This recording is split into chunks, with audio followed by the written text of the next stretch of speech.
출애굽기 24장 9절부터 모세와 아론과 나답과 아비후와 이스라엘 장로 70인이 올라가서 이스라엘 하나님을 보니 그 발 아래는 천국을 편듯하고 하늘같이 청명하더라. 하나님이 이스라엘 존귀한 자들에게 손을 대지 아니하셨고 그들은 하나님을 보고 먹고 마셨더라. 여호와께서 모세에게 이르시되 너는 산에 올라 내게로 와서 거기 있으라. 너로 그들을 가르치려고 내가 율법과 계명을 친히 기록한 돌판을 내게 주리라.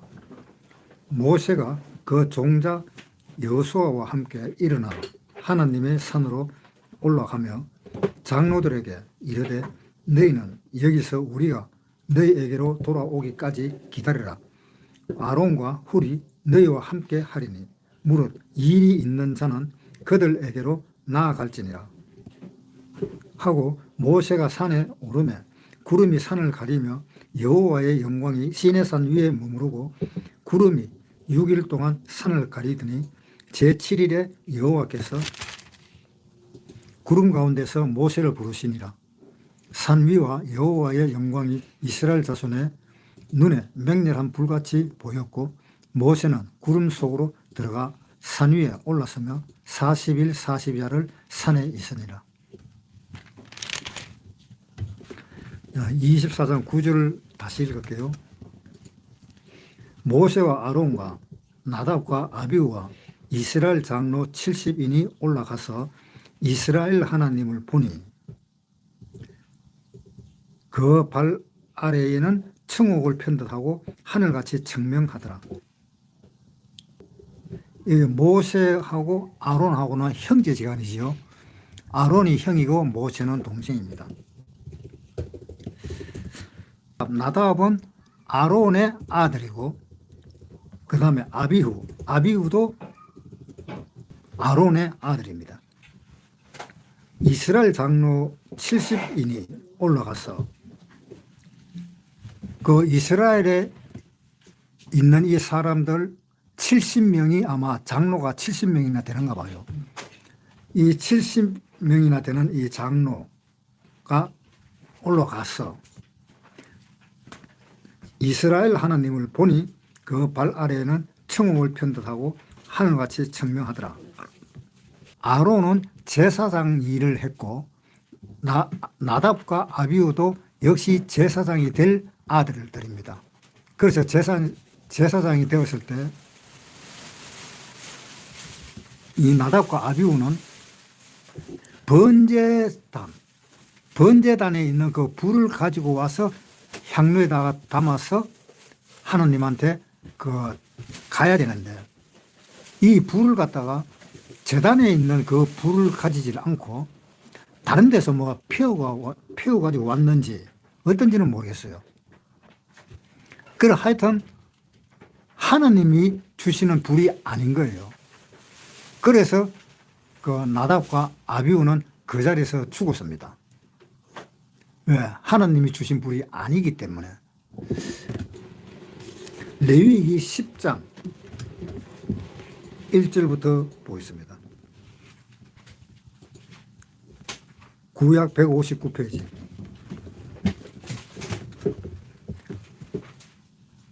아론의 아들 나답과 아비후가 각기 향료를 가져다가 여호와의 명하시지 않은 다른 불을 담아 여호와 앞에 분향하였더니 불이 여호와 앞에서 나와 그들을 삼키매 그들이 여호와 앞에서 죽은지라.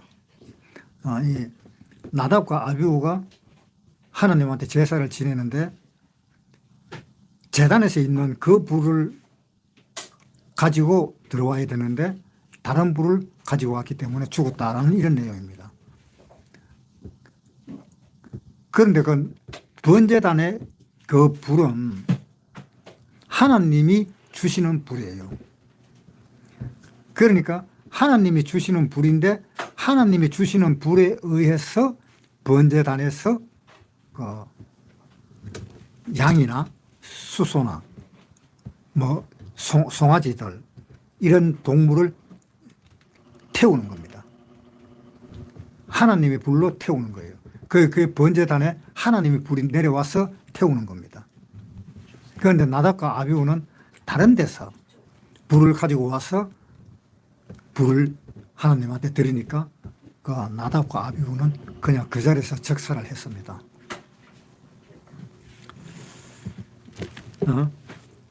출애굽기 24장 9절에 다시 읽을게요.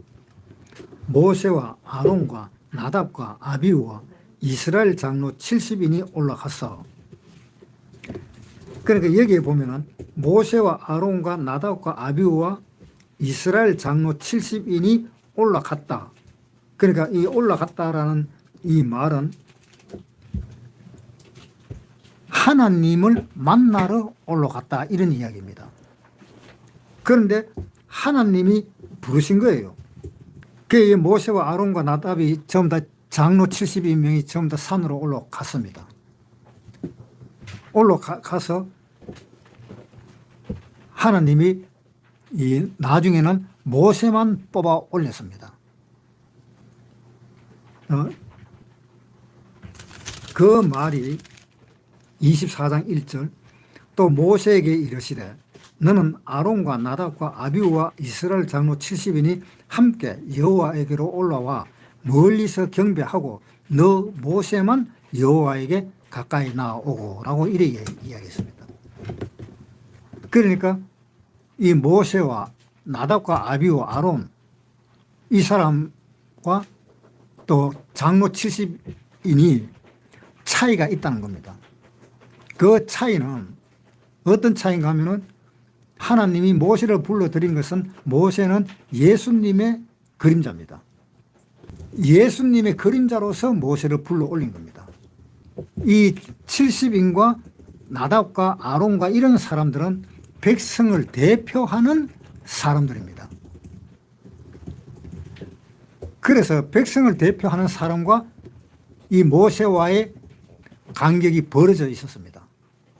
그리고 하나님과 모세 사이에서는 간격이 벌어졌는데 아주 가까운 데까지 모세는 갔었습니다.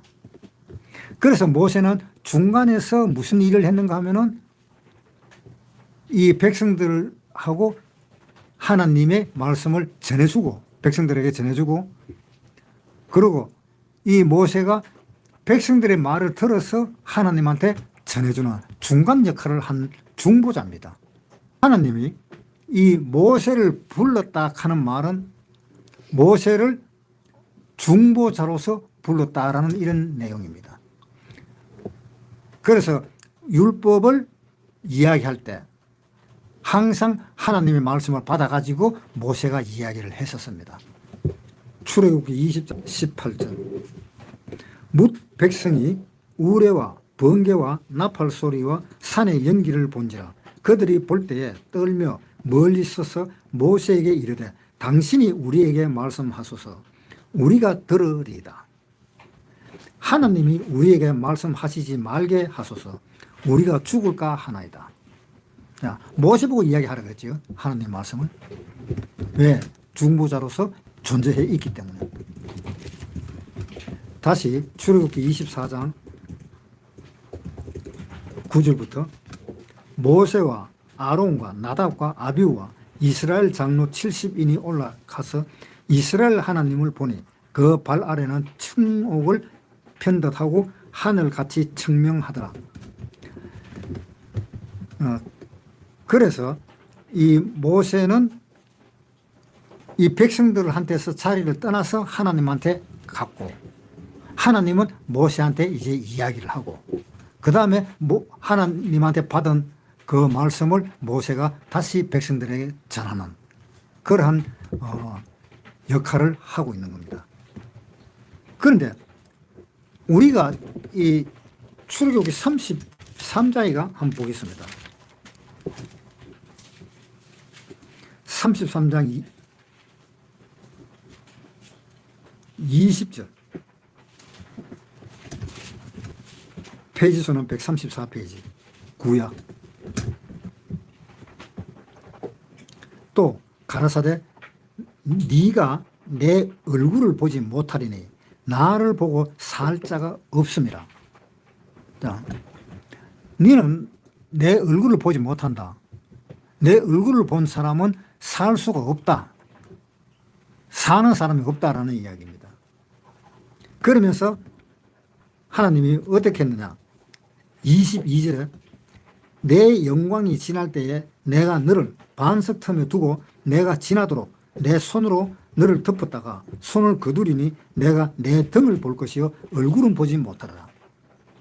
모세도 하나님의 얼굴을 못 봤다라고 이야기를 하고 있습니다. 왜 그러냐? 하나님을 본다는 것은 죄가 없는 사람, 그런 사람들이 하나님을 보는 것이 죄가 있는 사람은 절대로 하나님을 못 본다는 이야기입니다. 보면 바로 죽는다는 이야기입니다.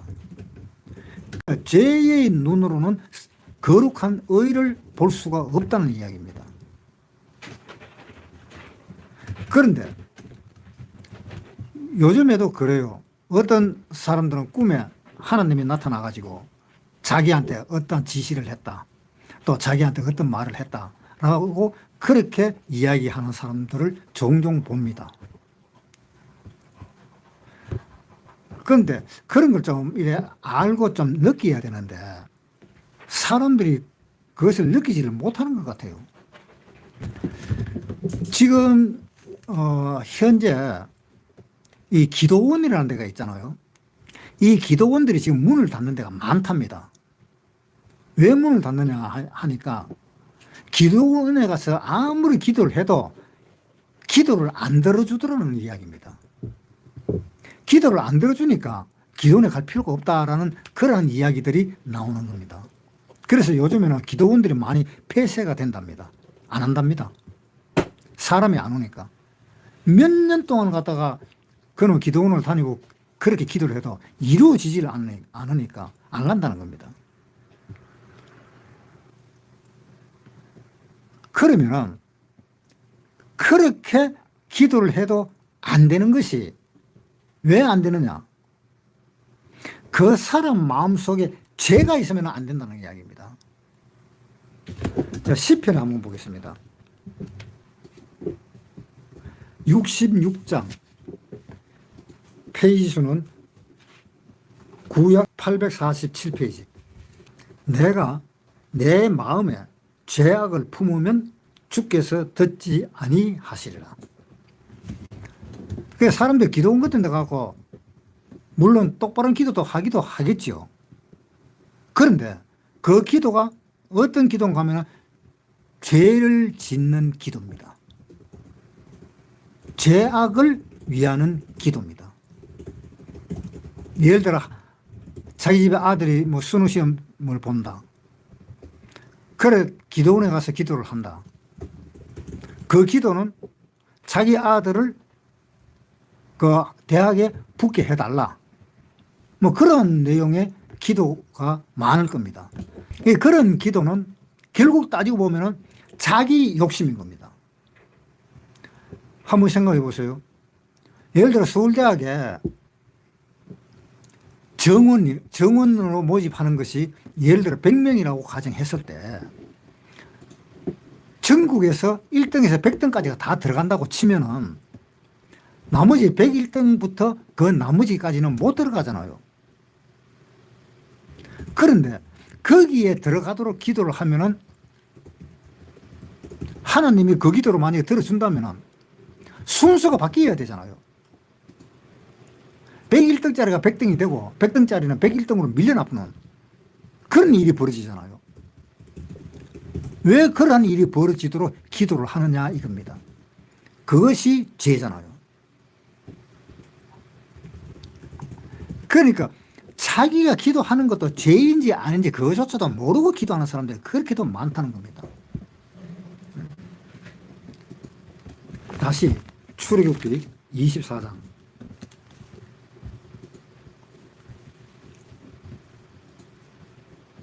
9절부터 모세와 아론과 나답과 아비후와 이스라엘 장로 70인이 올라가서 이스라엘 하나님을 보니 그 발 아래에는 청홍을 편듯하고 하늘같이 청명하더라.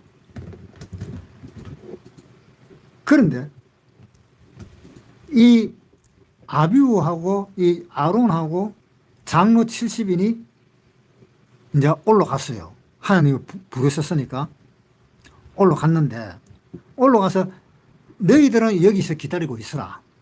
그러면서 모세 니만 내가 부르겠다라고 모세만 불렀어요. 나머지 사람들은 그 산 위에 부르기는 불렀지만은 한 산 중턱 정도에 가가 있겠지요. 그런데 모세는 니는 니 혼자만 올라오라 그랬으니까 모세는 하나님이 계신 쪽에 가깝게 갔었겠지요. 그러면은 일반 백성들은, 그 많은 일반 백성들은 전부 다 어디에 있었느냐? 산 아래에 있었다 이 말입니다. 그런데 이제 문제는 이 백성들이 있는 그 산 중턱에 있는 그 백성들이 있는 그 사람들이, 자, 어떤가 한번 봅시다. 10절에 이스라엘 하나님을 보니 그 발 아래는 천국을 편듯하고 하늘같이 청명하더라. 이 사람들이 그 산 중턱에 있었는데 이스라엘 하나님을 보니까 그 발 아래는 천국을 편듯이 하늘같이 청명하더라라는 이야기를 했습니다. 그러니까 분명히 중턱에 있었는 이 이스라엘 백성들이 하나님을 보러 올라갔느냐 이 말입니다. 그거는 하나님을 보러 올라간 것이 아니라 하나님이 오히려 사람들 앞에 와가지고 하나님이 사람들과 함께 했다라는 뜻으로 해석을 해야 될 것입니다. 왜냐? 예수님은 우리가 사는 이 세상에 오신 분이지 우리가 예수님을 만나러 하늘로 간 사람들이 아니잖아요. 왜? 우리는 죄인이니까. 죄인이니까 하늘로 올라갈 수가 없고 예수님이 오히려 땅으로 오신 분입니다. 왜? 죄가 없으시는 분이고. 그러니까 어디를 가도 상관은 없잖아요. 9절에 다시 모세와 아론과 나답과 아비후와 이스라엘 장로 70인이 올라가서 이스라엘의 하나님을 보니 그 발 아래는 천국을 편듯하고, 천국이라 하는 것은 이 보석이잖아요. 보석은 뭔가 하면 돌이면 돌. 돌덩어리예요, 돌덩어리. 돌덩어리인데 보기에 좋고 빛이 나고 아주 귀한 거니까 우리는 그 보석을 아주 귀하게 생각하는 겁니다. 그런데 하나님의 발 아래를 보니까 거기에 천국을 편듯했다. 천국이라 하는 것은 사파이어입니다. 푸른색 나는 사파이어. 그러면 다이아몬드가 비싸냐 사파이어가 비싸냐? 그것은 그 보석의 질에 따라서 사파이어가 비쌀 수도 있고 다이아몬드가 비쌀 수도 있는 겁니다. 가격 차이는 별 차이가 안 나는 거예요. 그런데 그 사파이어가 푸른색 나는 사파이어, 뭐 붉은색 나는 사파이어, 뭐 이렇게도 다 있는데 이것은 푸른색 나는 사파이어라고 이야기되어 있습니다. 10절에 이스라엘 하나님을 보니 그 발 아래에는 천국을 편듯하고 발 아래에는 천국을 푸른빛 나는 그 사파이어, 그거로 편듯하다. 편듯하다 하는 말은 한마디로 사파이어로 쫙 깔렸다 하는 뜻입니다. 발 아래에, 하나님의 발 아래에. 하늘이 완전히 둘러는 것처럼 이 하나님의 발 아래에 완전히 둘러버렸다. 그러니까 그 광경이 얼마나 멋있을까요? 그러니까 사파이어를 갖다가 완전히 땅에다가 부어놔버린 그러한 광경을 보게 된 겁니다. 하늘은 청색입니다. 그래서 푸른 청색인 사파이어, 그것이 하나님이 하늘에 있는 그 영광이다 라고 생각할 수가 있습니다.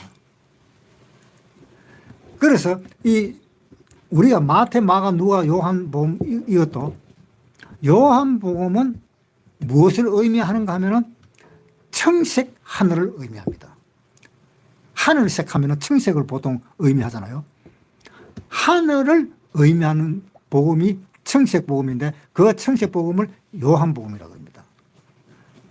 그리고 마태라 하면은 마태는 하나님은 왕이시다라는 그러한 의미를 가진 마태복음이기 때문에 마태복음은 자색복음. 옛날에 왕들 보면 전부 다 옷이 자색 옷이잖아요. 붉은 옷에 가까운 그 자색 옷을 입고 있잖아요. 우리나라 그 여기서도 한번 봐봐요. 왕들을 보면 전부 다 자색 옷을 입고 있죠. 그 자색 옷. 그리고 누가복음은 하나님이 의로우신 사람으로 이 땅에 왔다 해가지고 흰색 복음. 그러니까 아무것도 섞이지 않는 완전 깨끗한 복음. 그래서 누가복음은 흰색 복음이라고 이야기를 하고, 그 다음에 마가복음은 종으로 오신 예수님을 의미하기 때문에 그 종은 죽임을 당하잖아요. 그 종이 죽임을 당할 때 피를 흘려서 죽임을 당하는 그것을 의미하기 때문에 홍색 복음. 피가 붉은 피잖아요. 그러니까 홍색 복음이라고 그렇게 이야기합니다. 그래서 색깔을 이야기하는 것도 다 이 성경에 보면은 다 거기에 합당한 그 뜻들이 다 들어있는 겁니다. 그것처럼 출애굽기 24장에 10절에 이스라엘 하나님을 보니 그 발 아래에는 청옥을 편듯하고 하늘같이 청명하더라. 그러니까 하늘의 복음처럼 하늘의 색깔처럼 청명하고 깨끗하고 거룩하고 티 하나 없고 흠 없고, 천국은 그런 데가 천국인가 봐요. 그러니까 이 천국이라고 하는 것은 참 우리가 상상할 수 없는 곳입니다. 그러한 보석들이 하나님의 발 아래 쫙 깔렸다 이런 이야기입니다. 출애굽기 24장 10절 이스라엘 하나님을 보니 그 발 아래에는 청옥을 편듯하고 하늘같이 청명하더라. 자, 청옥을 편듯하고 하늘같이 청명하더라. 그러니까 이 하늘도 얼마나 멋있을까요? 이건 뭐 상상도 못하겠죠. 이것은 지금 천국을 보여주는 그 내용입니다. 천국을 잠깐 소개하는 내용입니다. 이게 천국이 바로 그러하다. 하나님 발 아래에 있는 그 천국이 우리가 하늘을 보듯이 그렇게 볼 수 있는 곳이 천국이라는 것입니다. 11절에 하나님이 이스라엘의 존귀한 자들에게 손을 대지 아니하셨고 그들은 하나님을 보고 먹고 마셨더라. 이 이스라엘 사람들의 백성을 대표로 하는 그 70인, 그 70명이나 되는 그 장로들이 와서 보니까 그 하나님의 발 아래 보니까는 그 청옥으로 완전히 깔려 있는 그것을 보고, 그것을 보니까 또 우리가 여기에서 밥을 먹는데 하나님을 보고 밥을 먹었다라고 이야기되어 있습니다. 자, 11절에 다시 하나님이 이스라엘의 존귀한 자들에게 손을 대지 아니하셨고 그들은 하나님을 보고 먹고 마셨더라. 자, 이스라엘 사람들이 어떤 사람들인가 하면 하나님이 가장 존귀한 사람으로 생각을 합니다. 11절에 하나님이 이스라엘의 존귀한 자들에게 손을 대지 아니하셨고, 하나님은 이스라엘이 존귀한 자들, 이스라엘 사람들은 다 존귀한 자들인데 그 존귀한 자들에게 손을 대지 않았다 하는 말은 심판을 하지 않았다 이런 뜻입니다. 은혜를 베풀었다 이런 뜻입니다. 이스라엘 백성들에게. 그 신약에서 이야기하면 바로 누군가 하면 우리 구원받은 사람입니다. 왜 구원받은 사람이냐? 이스라엘 사람들이 지금 우리와 똑같은 방법으로 구원을 받아야 되기 때문에 지금 이스라엘 사람들은 예수를 안 믿는 이스라엘 사람들은 다 지옥으로 갑니다. 그러나 예수를 믿는 이스라엘 사람들은 다 천국으로 갑니다. 그래서 지금 시대에 말하면 예수를 믿는 이스라엘 사람들 또는 이스라엘 사람들이 아니면서 예수를 믿는 사람들은 다 여기에 존귀한 사람에 속하게 됩니다. 한 번씩 이사야 49장 5절 나는 여호와의 보시기에 존귀한 자라 나의 하나님이 나의 힘이 되셨도다. 하나님이 보시기에 존귀한 자다. 우리 구원받은 사람은 다 존귀한 자고 또 지금 시대에 이스라엘 사람들이 우리처럼 구원받은 사람들도 존귀한다고 또 옛날 구약시대 때에 하나님한테 제사를 드릴 때 양이나 소나 염소나 이런 것으로 제사를 드린 사람들은 다 존귀한 자입니다. 그런데 구약시대 끝나고 예수님이 오신 그 시대부터 이스라엘 사람들은 존귀한 자가 되려면은 그 양이나 염소나 그런 예물을 가지고 제사를 지내던가 아니면은 요한이 살아 계실 때 그 당시에 요한의 물 세례 그 물 세례를 받던가 아니면은 예수님이 나타나신 그 시대에 예수님에게서 나오시는 그 성령의 말씀을 듣던가 아니면은 예수님 제자들이 전해주는 그 세례를 받던가 그렇게 하면은 다 존귀한 자입니다. 그런데 그 당시에 요한한테 세례를 안 받고 예수님의 한테도 세례도 안 받고 예수님의 제자들한테도 세례를 안 받고 그런 세례를 안 받는 사람은 지옥으로 갑니다. 그러고 그 양을 가지고 제사를 지내지 않는 사람들 그 사람들은 다 지옥으로 갑니다. 유대인이라 할지라도 그 사람을 제외한 그 모든 사람은 다 존귀한 사람입니다. 이방인들은 하나님을 믿으면 존귀한 사람입니다. 출애굽기 24장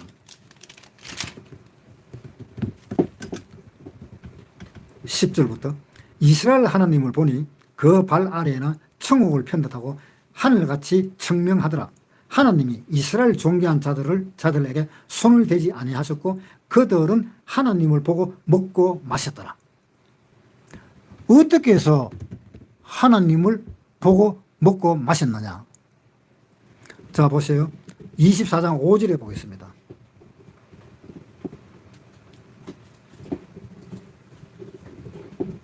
(24장 5절) 이스라엘 자손의 청년들을 보내어 번제와 소로 화목제를 여호와께 드리게 하고 화목제를 드리고 그랬습니다. 지금 이 사람들이 이스라엘 사람들이 70여 명이 되는 이스라엘 사람들이 하나님을 보고 음식을 먹었더라라고 되어 있습니다. 그러니까 하나님을 보고 먹고 마셨다. 이것은 화목제입니다. 그 해놨잖아요. 5절에 다시 이스라엘 자손의 청년들을 보내어 번제와 소로 화목제를 여호와께 드리게 하고 화목제이기 때문에 하나님을 보면서 음식을 먹는 겁니다. 우리가 제사를 지내는 순서가 있습니다. 제사를 지내는 순서를 성경에서는 뭐부터 이야기했는가 하면 번제부터 이야기했습니다. 번제를 드리고 그 다음에 소제를 드리고 그 다음에 화목제를 드리고 그 다음에 속죄제를 드리고 그 다음에 속건제를 드려라 라고 되어 있습니다. 그것은 하나님이 생각하는 그 제사입니다. 왜? 하나님의 입장에서 봤을 때는 내한테 번제를 드리라. 번제를 드린다는 것은 내가 먹을 거는 하나도 없고 하나님만 드십시오라는 뜻입니다. 제물을. 그러니까 이 제물은 하나님만 드십시오 하는 그 제물은 화제라 그래가지고 불로 태우는 제사를 드리는 겁니다. 하나님 앞에. 그래서 하나님 앞에 불로 태워서 다 드리는 거예요. 우리가 먹는 건 하나도 없습니다. 제사 드리는 사람이 먹는 건 하나도 없어요. 다 태워서 하나님한테 드려야 되는 겁니다. 그래서 하나님만 먹게 되어 있습니다. 그 다음에 소제. 소제도 뭔가 하면은 그렇게 해서 네가 내한테 제사를 지냈으면은 이제는 나를 향해서 살아라 하는 그 생활을 이제 하나님은 그 생활을 나한테 주라. 라는 그런 의미에서 그 생활을 내한테 바치라 라는 것이 그것이 소제입니다. 그 다음에 화목제는 뭐가 화목제인가 하면 죄가 다 없어져서 이제 하나님하고 내하고 이야기할 수 있다 하는 그것이 화목제인데 화목제를 중간에 끼워 넣은 거예요. 하나님이. 그것이 뭐냐. 너희가 죄가 없으면은 나하고 화목하자. 하나님은 그런 의미로 화목제를 중간에 끼워 넣은 거예요. 그러니까 죄가 없으면 나한테 화목하지만 죄가 있으면 안 돼. 그 이야기. 그러니까 그러면 나는 어떻게 할까요? 그러면 네 죄부터 없애라 하면서 그 다음에 속죄제. 속죄제가 뭔가 하면은 내 죄를 없애주십시오 하는 것이 속죄제고 그 다음에 제사 드리는 것이 네가 속죄제를 했는데 네가 다른 사람한테 피해 준 것이 없느냐? 피해 준 것이 있으면은 그 피해를 갚아야 되지 않느냐? 그 피해를 갚는 그 속건제도 제사를 지내라. 그 제사를 다 지내고 난 뒤에 그 다음에 내한테 제사 지낼 것이 화목제다. 이런 이야기입니다. 그러니까 하나님은 세 번째 화목제를 요구했을 때에 우리 자신을 봐야 되는 거예요. 우리 자신이 내가 하나님 앞에 죄가 없느냐 그것을 보고 화목제를 지내야 되는 겁니다. 그러니까 그 화목제는 하나님과 나와 또는 예수님과 그 많은 사람들, 죄인들 그런 사람들을 다 같이 모여서 먹는 것이 화목제입니다. 그래서 그 화목제 때는 음식을 먹기는 먹되 그 유교병을 먹어도 상관이 없습니다. 왜? 죄인들이니까. 죄인들이 모여서 먹는 것이니까. 하나님이 죄인들하고 같이 먹는 거예요. 어떤 죄인이냐? 죄를 용서받은 죄인. 한마디로 죄를 용서받았는 그 사람들과 함께 먹는 것. 그때는 유교병을 먹어도 괜찮다는 이야기입니다. 11절에 하나님이 이스라엘의 존귀한 자들에게 손을 대지 아니하셨고 그들을 하나님을 보고 먹고 마셨더라. 그러면은 이 제사 지내는 순서는 어떠냐? 우리가 하나님한테 제사를 지내는 순서 그거는 바로 뭐냐? 속죄제가 제일 먼저입니다. 죄를 용서를 받아야 됩니다. 그 다음에 속건제. 남한테 피해 준 것이 있느냐? 그 피해 값을 지불했느냐? 라는 그 속건제. 그래서 제일 처음에 우리가 이제 하나님 앞에 제사 지낼 때는 속죄제와 속건제를 먼저 지내야 됩니다. 그 다음에 뭘 드리느냐? 번제. 그 다음에 소제. 왜? 속죄제를 드린 것은 하나님 내가 죄가 있습니다. 죄가 많습니다. 이 죄를 용서해 주십시오라고 하나님한테 기도하는 거고 그 다음에 속건제는 아이고 저 사람이 내가 잘못해가지고 두드려 패가지고 저 사람이 이빨이 빠졌네요.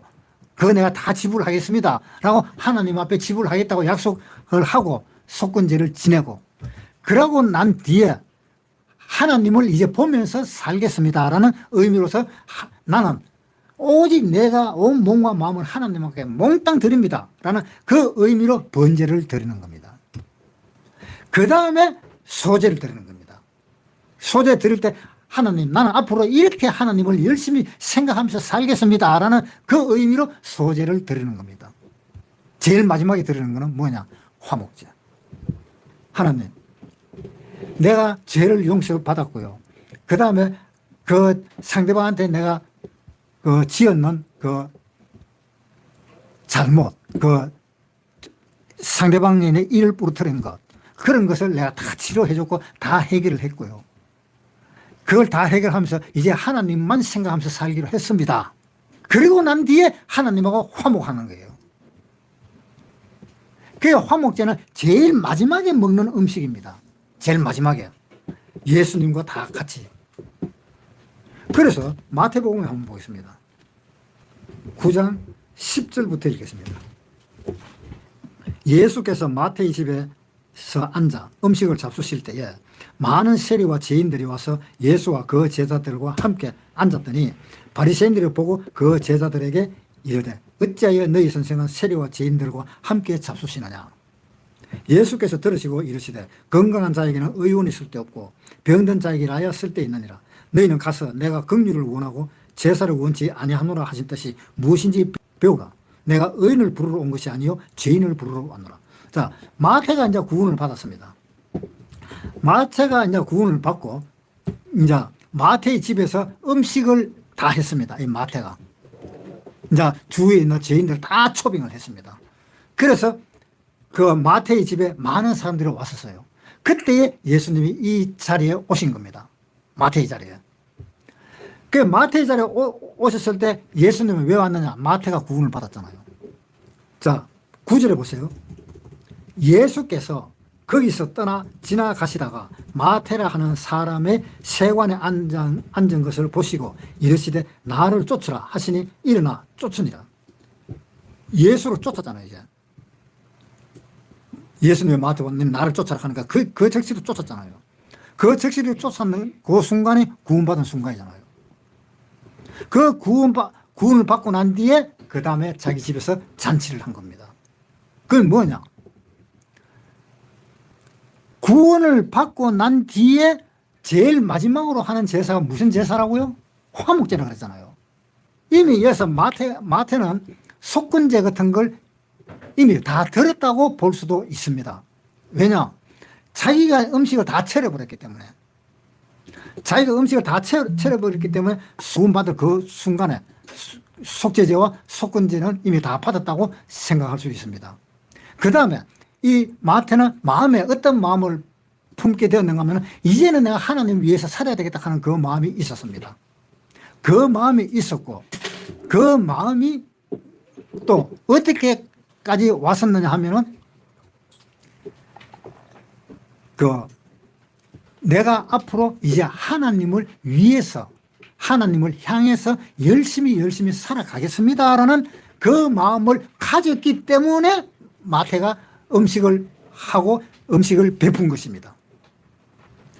그래서 이 마태는 결국 화목제만 드리면 제사는 다 지낸 겁니다.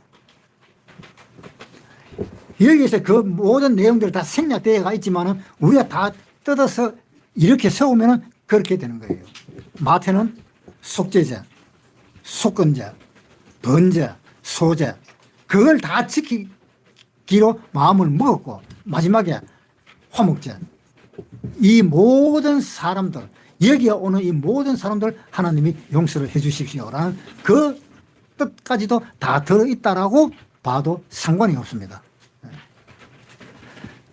자, 다시 출애굽기 24장 5절에 이스라엘 자손의 청년들을 보내어 번제와 소로 화목제를 여호와께 드리게 하고 와 여기서는 번제와 소로 화목제를 먼저 드리라고 그랬어요. 먼저 드리는 것은 뭡니까? 아까 이야기했잖아. 속죄제부터 속죄제, 속건제 그 다음에 번제, 소제 그 다음에 화목제를 제일 마지막에 드리라고 그랬는데 여기서는 뭐라고 그랬어요? 5절에 이스라엘 자손의 청년들을 보내어 번제와 소로 화목제를 여호와께 드리게 하고 화목제를 드리라고 그랬어요. 이 화목제는 이스라엘 사람들이 제사를 다 지냈다. 무슨 제사? 속죄제, 속건제, 또 번제, 소제를 다 드린 사람들이다. 그 이야기입니다. 이스라엘 사람들은. 왜? 구약시대에 살았던 사람이기 때문에. 그래서 구약시대 때 제사를 지내는 방법이 속죄제부터 계속 지내야 되는데 어디까지 지냈느냐? 소제까지 다 지냈는 상황입니다. 상태가. 소제까지 다 지냈기 때문에 그 다음 화목제를 드리라라고 이야기하고 있습니다. 5절에 다시 읽을게요.